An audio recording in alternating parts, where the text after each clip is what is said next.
Hello everyone, myself doctor Ruchi. आज हम बात करेंगे एक ऐसी मेडिसिन के बारे में जो कि हड्डियों की समस्या में बहुत ही अच्छा वर्क करती है।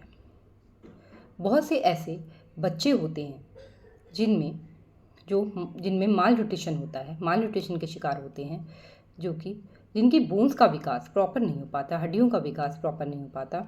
उनमें कर्व होता है, लॉन्ग बोन्स में अधिकतर कर्व देखने को मिलता है और वो विकसित नहीं हो पाती। उनके दांत समय पर ग्रो नहीं हो पाते। उनके जो फॉन्टनल्स की प्रॉब्लम है, जो उनके सिर में फॉन्टनल्स होते हैं, जो स्यूचर्स होते हैं, वो फ्यूज़ नहीं हो पाते, वो आपस में जुड़ नहीं पाते टाइम से। ये सब समस्या देखने को मिलती है हड्डियों की समस्या की वजह से। तो ये दवा उसमें उनको ग्रो करने में, उन हड्डियों को ठीक करने में और समय पर उनकी ग्रोथ करने में बहुत ही अच्छा वर्क करती है। इसके अलावा जो कई ऐसे बुज़ुर्ग होते हैं जिनमें रूमेटिज़म की प्रॉब्लम होती है, आर्थराइटिस की प्रॉब्लम होती है, तो उनकी सिम्टोमेटोलॉजी को पूरी तरह से देखते हुए कि और इस मेडिसिन से उनकी सिम्टोलॉजी को मैच करके हम ये दवा प्रिस्क्राइब कर सकते हैं। और इस दवा का नाम है कैलकेरिया फॉस। कैलकेरिया फॉस एक ऐसी दवाई है जो कि ज़्यादातर कॉन्स्टिट्यूशनल में लीन थिन कॉन्स्टिट्यूशन को ज़्यादा अच्छे से सूट करती है। इसमें एक इम्पॉर्टेंट साइन होता है कि जिस एब्डोमेन होता है वो संकन एब्डोमेन होता है, जबकि कैलकेरिया कार्ब जो दवाई है उसके अंदर जो एब्डोमेन होता है वो बाहर की तरफ निकला हुआ एब्डोमेन होता है। लेकिन जो कैलकेरिया फॉस है उसमें संकन एब्डोमेन होता है और इसमें जो अपीयरेंस होती है वो इमेसिएटेड होती है। वो बहुत वीक लीन थिन पर्सन के लिए अधिकतर ये दवाई सूट करती है। इसमें जो पेशेंट होता है वो ज़्यादातर चिली टाइप का पेशेंट होता है। उसे विंटर में, ठंड में या चेंज ऑफ वेदर जब होता है, जब सर्दियों से गर्मियों की तरफ जब गर्मियों से सर्दियों की तरफ जब वेदर जा रहा होता है, जब ठंड का मौसम आ रहा होता है, उस समय उसकी कंप्लेंट्स जो है बढ़ जाती है, चाहे वो पेन की हो और या गैस्ट्रोइंटेस्टाइनल से रिलेटेड हो या किसी भी तरह की समस्या हो। वो जब सर्दी का सीज़न आता है तब उसकी समस्या बढ़ जाती है। इसके अलावा इस मेडिसिन का एक्शन गैस्ट्रोइंटेस्टाइनल सिस्टम पे भी बहुत ही अच्छा एक्शन होता है। जो उसका डाइजेशन है, पेशेंट का डाइजेशन है, उस पर भी बहुत ही अच्छा वर्क करती है।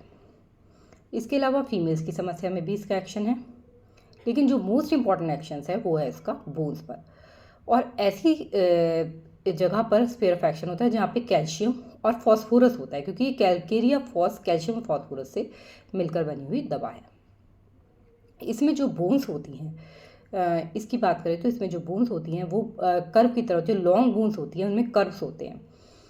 उसमें प्रॉपर विकास नहीं हो पाता बच्चों पे ज़्यादातर, और उनके जो स्यूचर्स और फॉन्टनल्स होते हैं वो ओपन रहते हैं, वो अपने टाइम पर फ्यूज़ नहीं हो पाते। इसके अलावा जो बेबी होता है, कई बार ऐसे होते हैं बेबी जिनकी नेक इतनी वीक होती है कि उसको होल्ड नहीं कर पाते, बार बार उनकी नेक जो होती है वो होल्ड नहीं हो पाती है।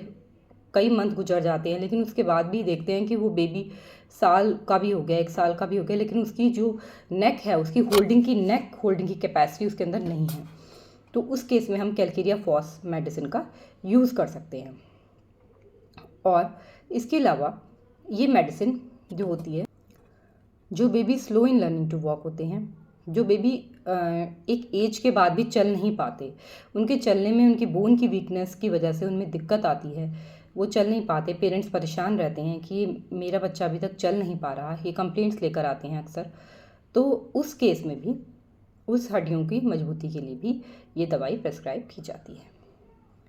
और इसके अलावा ये दवाई दी जाती है जोड़ों की समस्या में। बुजुर्गों में अधिकतर जोड़ों की समस्या रहती है, जोड़ों की प्रॉब्लम की समस्या रहती है। कई बार कुछ ऐसे बुजुर्ग होते हैं जो कि विंटर सीज़न में जिनको जोड़ों की दर्द की समस्या बनी रहती है, लगातार बनी रहती है, तो कैलकेरिया फॉस दवाई इसमें भी बहुत ही अच्छा वर्क करती है।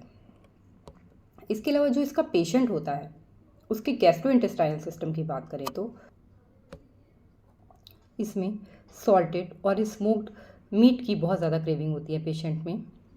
इसके अलावा जो इसमें ये दवा होती है जब कोई भी, जब बच्चे होते हैं उनमें फर्स्ट और सेकंड डेंटिशन के टाइम जब उनमें डायरिया लग जाता है, और डायरिया भी ग्रीनिश कलर का डायरिया होता है, स्प्लटरिंग टाइप का डायरिया होता है, और उसके जो स्टूल होता है, जो उनकी पॉटी होती है उसमें बहुत ज़्यादा स्मेल होती है। तो उस कंडीशन में ये दवाई बहुत ही अच्छा वर्क करती है।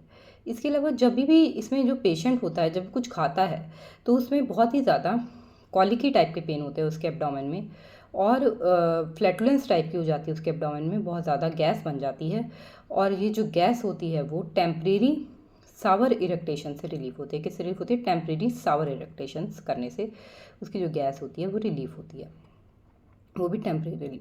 इसके अलावा ये दवाई जो होती है वो फीमेल्स में भी बहुत अच्छा वर्क करती है। फीमेल्स की समस्या में, जैसे कि कई फीमेल्स में जो फर्स्ट जो मेंसेस होती हैं वो बहुत अर्ली होती हैं, और फ्लू जो होता है बहुत ज़्यादा ब्राइट होता है, ब्राइट रेड होता है। इसके अलावा उनमें बैकएक की शिकायत भी रहती है, तो उस कंडीशन में ये मेडिसिन जो होती है एक्ट करती है। इसके अलावा लिकोरिया जो फीमेल्स में होता है वो एग वाइट कलर का लिकोरिया इसमें होता है प्रेजेंट।